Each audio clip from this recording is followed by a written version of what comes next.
Thanks for checking out this video. So, as the title says, I want to talk about the splitting up of episodes for The Last Drive-In Season 5, mainly because I saw that there are some people kind of getting upset about it online, which I was kind of like, I don't really think people should get upset, and I think part of it ends up being that there's some misinformation being thrown out there. I know, shocker, misinformation on social media. It lives there. It totally lives there, but I just wanted to throw my opinion out because maybe someone sees this and they kind of get a different perspective on things and they're like, oh, okay, I kind of see that. Or maybe this is a good place to just have a dialogue, because if you have differing opinions or you have the same opinions on this, go ahead and put it in the comments. I'm not, the end-all be-all. I don't know everything. This is just purely my opinion. So there's always room for dialogue with this stuff. But so I'm just going to go over a few things that I've started thinking about regarding this. And I will say up front, I like the fact that they're splitting up Season 5.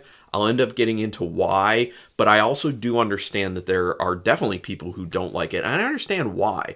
I can see that people might, they get into that mode and they're like, man, I want those 10 episodes week after week after week, because for that stretch, it gives me something to look forward to every Friday.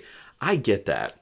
I totally do. But I'll get into why it's not a big deal, in my opinion, for me personally. It's only a short break. That's I actually had a few notes on this. It's only a short break. It is literally only going to be a few weeks.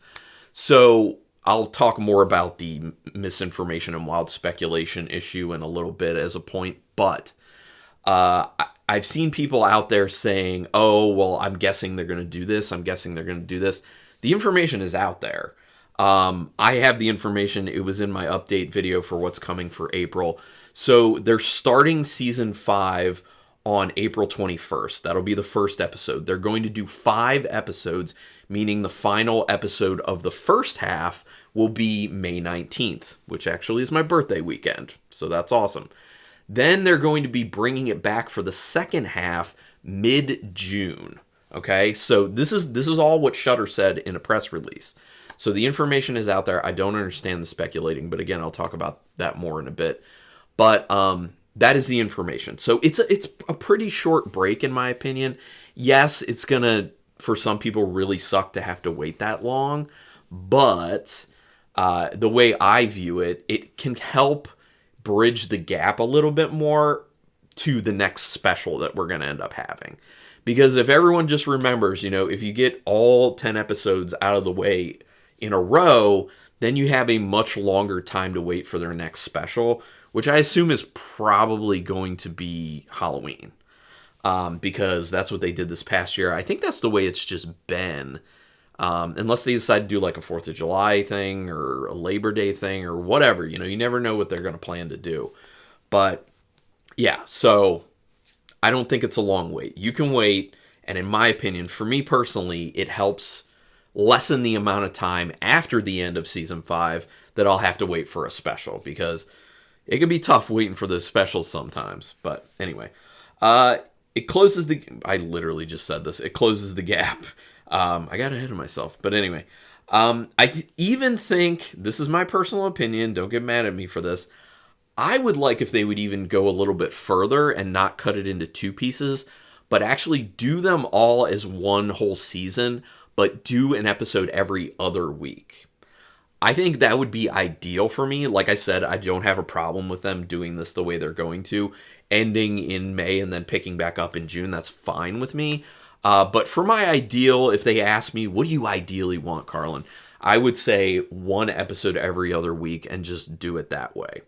Because if you think about that, that would be, 20 weeks of, well, not 20 weeks of Joe Bob, but 20 weeks where you're thinking about Joe Bob, anticipating Joe Bob, and every other week actually getting it. So, yes, you would have those Fridays where you're like, oh no, this isn't a Joe Bob Friday, so that would really stink. But yeah, that's my ideal. My next point, I don't understand the anger against Shudder on this one. I guess there was enough of it that people have had to say things. Some people in the mutant community, mutant fam community, have had to say something. Darcy had to post something about it, that this isn't a problem with Shudder. Shudder's not really forcing their hand. They have some great stuff planned, and you'll see why things are being done the way they're done. So one of the points is trust in Darcy. I don't think she's ever steered us wrong. I think she speaks from the heart. She doesn't strike me as the type of person to just be kind of like a shill for Shudder. She's not really that type. So yeah. And I will say also, I am not a shill for Shudder. If you've been watching enough of my YouTube channel, you know I have no problem criticizing Shudder when I think it's appropriate or when I have problems with them. But yeah, I don't understand the hatred towards Shudder at this point, because there are literally some people online, and it's just a few, you know, I realize it's not everyone, but I just don't understand some of the people going on and being so angry with Shudder, saying, you know, you messed up my show. Like, I can't believe you're cutting it in half. I understand that change is not something that a lot of people like. We all have our routines.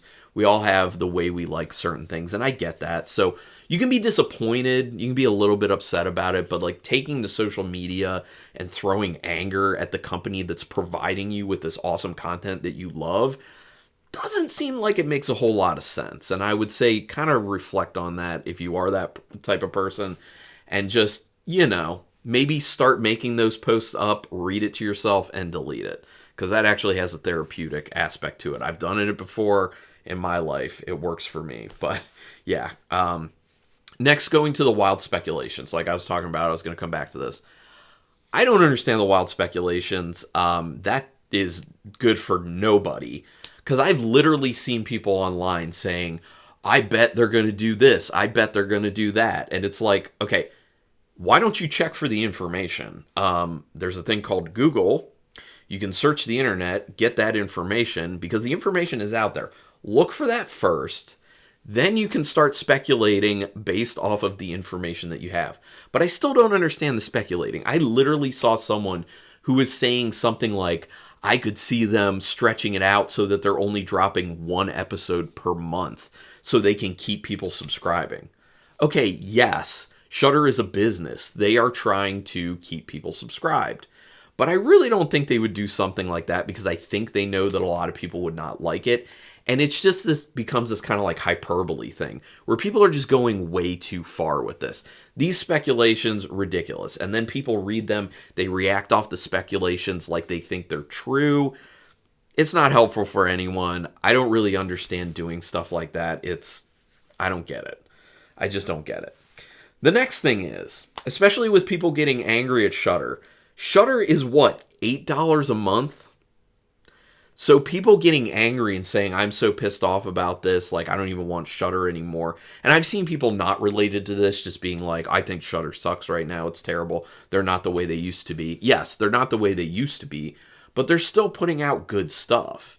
You know, I personally don't like a lot of their exclusives and originals. And, you know, I'm a person who watches every single one of them and does a no spoiler review on them. So, yes, there are times where I'm getting very tired of it, but am I angry at them? Not really, because they're trying to put out content. I wish all the content they put out was something I really liked, but that's just not the way it's going to be. And for about $8 a month, that's less than the cost of seeing one movie in the theater.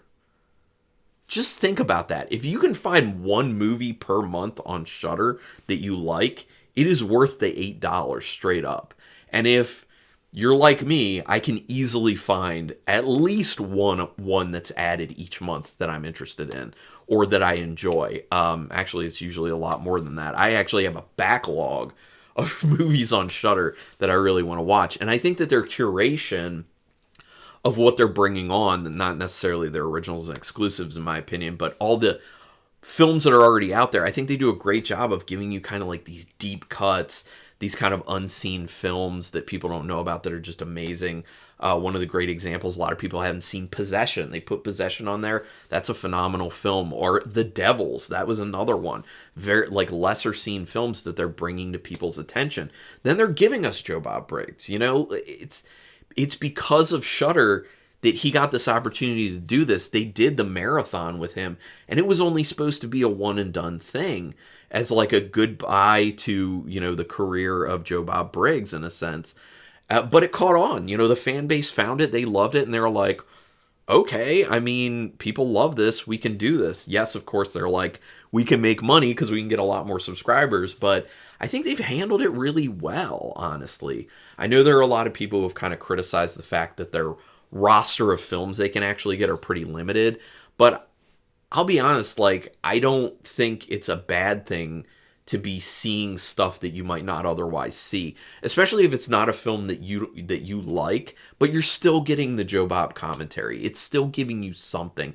And even if you don't really like it, you can just wait, not watch the movie at the time and get the just Joe Bob at some point. Although they are a little late a lot of the times with updating that, but I think they're a bit behind on it. But yeah.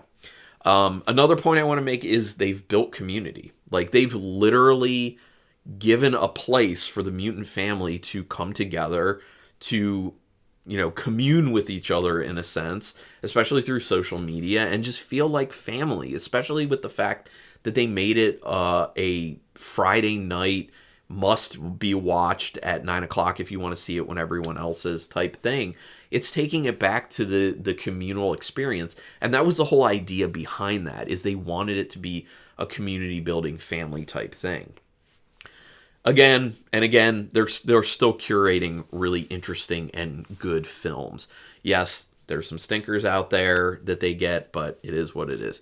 You just need to understand that what they used to be like isn't the way they're always going to be. And you can find the positives in what's going on, especially for the low price that you're paying each month. I mean, look at Netflix. Netflix is definitely a lot more expensive, and I'm sure plenty of people still have it, although a lot of people have been exiting Netflix, and I understand why. But yeah, I mean, those are just my thoughts. Obviously, I'm very open to hearing other people's opinions. Obviously, I don't have a problem with this typically, but let's keep it respectful. I always just kind of want to remind people of that. Don't fight with anyone, don't be a jerk and stuff like that. But I will also say that rarely happens with people commenting. I think we have a very awesome community of people who are just willing to just, calmly talk things out. And we can do that in the comments. Like I said, I don't know everything. I really don't. I don't think I'm the smartest person alive. My opinions are my opinions, and there may be things I haven't thought about that from your perspective, you can change my mind on things or expand my knowledge on stuff. So yeah, but hopefully people found this at least interesting, maybe educational to some degree. But yeah, I just appreciate people watching the videos. I'm not doing this to make money or anything. It's a community thing.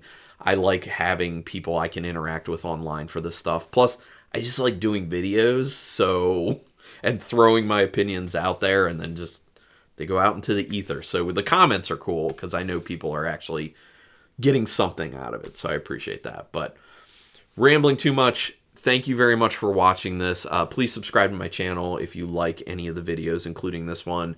Hit the notification bell button if you want to know when I'm putting up new videos, which I'm doing 3 or 4 a week, which I think is a good amount of output. But yeah, join my community here. But regardless, thanks for checking this out. I love the Mutant Fam. I think it's wonderful. And yeah, until next time, keep it brutal.